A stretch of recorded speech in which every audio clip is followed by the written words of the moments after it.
Hey y'all, this is Siege, and today I want to talk about a topic that's been popping up a lot in the community: the mysterious Dubious Volley, an exotic heavy weapon that was cut from the Taken King, but whose perks were reinstated into the Destiny database with the introduction of Rise of Iron.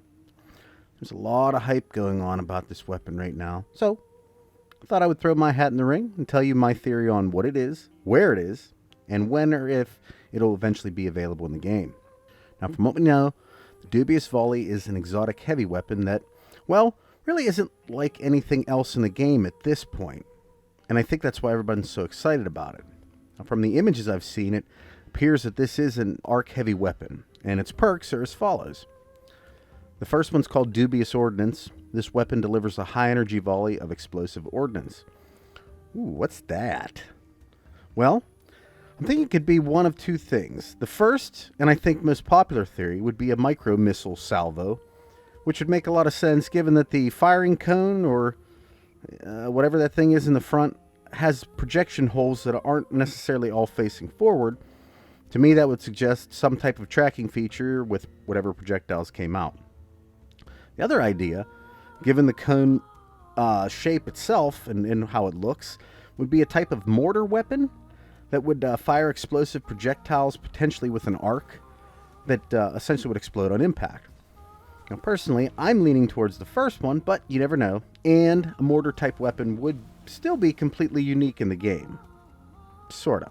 It does sound like fun, though, either way. Now, the next round of perks are basically a couple that you'd get on any normal rocket launcher.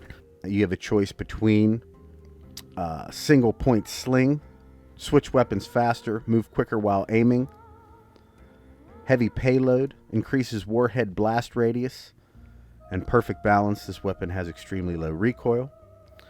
It also has Army of One with it. Quick unassisted kills with this weapon reduce grenade and melee cooldown. And finally, its extended exotic perk, Dubious Munitions. Kills from the volley add another round to the volley. So, essentially, any kills would, in theory, fire another round of explosive munitions. As far as the information that's currently available, that's really all we know. Of course, until it's actually released, that could all change, but if nothing else, it sounds really interesting and kind of worth the wait, or it could be an arc version of the Dragon's Breath and suck. Although I don't want that to be the case, I think everyone's pretty much aware of the fact that Bungie is working mostly on Destiny 2 right now. So the idea of Bungie coming up with an entirely different weapon altogether, versus one that already kind of acts and maybe even looks in some ways like something that's already in the game, that's becoming increasingly unlikely, I guess. Take a look at the Thunderlord and its two variants, the Nova Mortis and the Abaddon, as proof of that. Or consider that the only new exotics we've seen since Rise of Iron are the Trespasser, the Young Wolves Howl, and Outbreak Prime. Everything else, armor and weapons, have all been existing items since the Taken King and were released to add content. The Thagamizers don't even have any relevance to Rise of Iron story-wise, given that they're the gauntlets that Primus Ta'an wore during the Taken King mission, Enemy of My Enemy, and then again in the Regicide mission where he came back in Taken form. So, tempering our expectations might be the best way to look at it, at least for right now, and maybe just hope for the best. The good news is there's a silver lining here. As far as I know, this is the only exotic that was in the database from the Taken King that has not been released. With that in mind, it's not a question of if, but really when it'll be released at this point. Conventional wisdom, at least, would suggest. The most obvious time would most likely be during the April update, provided that we actually get one this year. Now, Bungie has on more than one occasion made remarks suggesting content will continue throughout 2017, so I would assume we'll see it, or at least something like it, around April of this year. I don't think there's any question we'll at least get our hands on the thing, in summary. Now, I feel like all of these leaked images that we're seeing circulating around right now, they're not by accident. They're meant to get people interested in playing again. After all, we're probably not going to see anything new until at least February, so there's not much to do until then. The player base will obviously dip during this time, but the possibility of a new exotic, especially one like this, is something that most likely will bring a lot of people back quickly should it be uncovered or if nothing else confirmed to exist. Remember how the Trespasser dropped like a week or two right before Rise of Iron? You sly dogs, Bungie. I see what you're doing there. If you ask me, I think the April update is when we'll see it.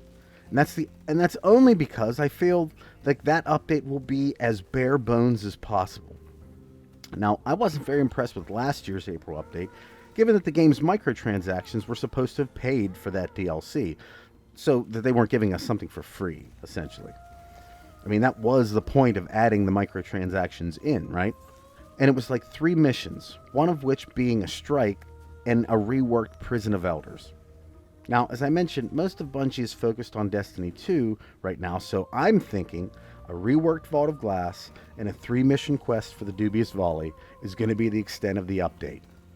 Maybe a reworked strike in there as well. After all, the Blighted Chalice strike is basically a backward summoning pits with the right turn to the Shrine of Orcs. History usually repeats itself, so that seems like the most likely way of introducing the weapon into the game, at least in my mind. Okay, so now that we know what it is, and most likely when it'll arrive, let's talk about where it'll be. I'm thinking there are 2 different strikes that are likely as being the end game for this quest, or at least a part of it, each for their own reasons. The first, and in my eyes the most likely, is the Wretched Eye strike. Although they aren't identical, the weapon that Kovic uses just bears a really, really similar appearance to the Dubious Volley. In many ways. I mean, if you look at the shape of them, the protruding frame pieces that appear on both, like the front end of it.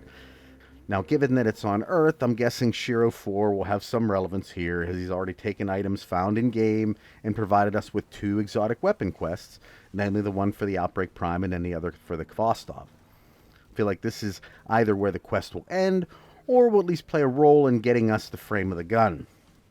Now, the second one I could see would be the Fallen Saber Strike. I'm sure they could easily paint some Siva on all the Fallen in there, including the shank at the end, rebrand it Saber 2 Perfected, and from this we would uncover tech to build the weapon. Now, I don't think that Rasputin will aid us here or have any part of it, and in a future video I'll tell you why. But it does make sense because it's the last strike on Earth that hasn't actually been Siva-fied yet, and really my main reason for it not being the Wretched Eye strike, given how strongly I feel it's going to be that one. Now, I'm not sure how they would even rework the Wretched Eye strike if that's what they were going to do, given that it's so new. And honestly, it would seem a little lazy to me to at least not make the strike relevant in some way for the quest. Just my opinion. If in fact the quest was the focus of the DLC, I guess, Now, that is my expectation for the Dubious Volley. I think it has the potential to be an incredible and really fun weapon to play with. And in the end, it may even play a role in the Vault of Glass update that I'm certain is coming in April. Kind of like Gallarhorn in the Year 1 version. Or, again, it could end up like Dragon's Breath. Tough to say, but we'll find out within a few short months. Now, I'm hoping there's a quest associated with the thing, not just a random exotic drop or a drop from the Nightfall. And I swear to God, if anyone mentions making it an RNG drop at the end of Vault of Glass hard mode, so help me, we will have words. We will. I know people who are still grinding weekly for the Crux of Crota and haven't sniffed the Vex Mythoclast yet. You shouldn't have to play the game 1,000 hours just to get a weapon. I mean, can it be a hard quest? Sure. Long? Okay. Tedious with tons of farming for stuff? I guess. I'm not sure why you would want that either, but that's better than an insanely low drop rate in a game type that many will never ever play due to the requirements that are needed to complete it. So, this is my opinion of the Dubious Volley and its future in the game. For me, I'm not getting myself too excited about it. I feel like there was a serious letdown with the Sleeper Simulant after everyone branded the Year 2 Gallarhorn, and I love that freaking thing. It's a damn railgun on our backs, And it does more damage than the Gallarhorn. What? What was that? That's nothing. Nothing. Forget I said that. What do you think about the Dubious Volley? Will it stay in the game? Will it release in September if Destiny 2 is delayed? Could it even be held back into Destiny 2? Let me know in the comments below. Now, if you enjoyed this video and would like to be informed of upcoming Destiny and gaming content, please click that subscribe button and turn notifications on. Also, please, if you would, like and share this video, as it really helps push the channel forward. I very much appreciate your support here. At any rate, thank you all for watching, and as always, take care all. Bye.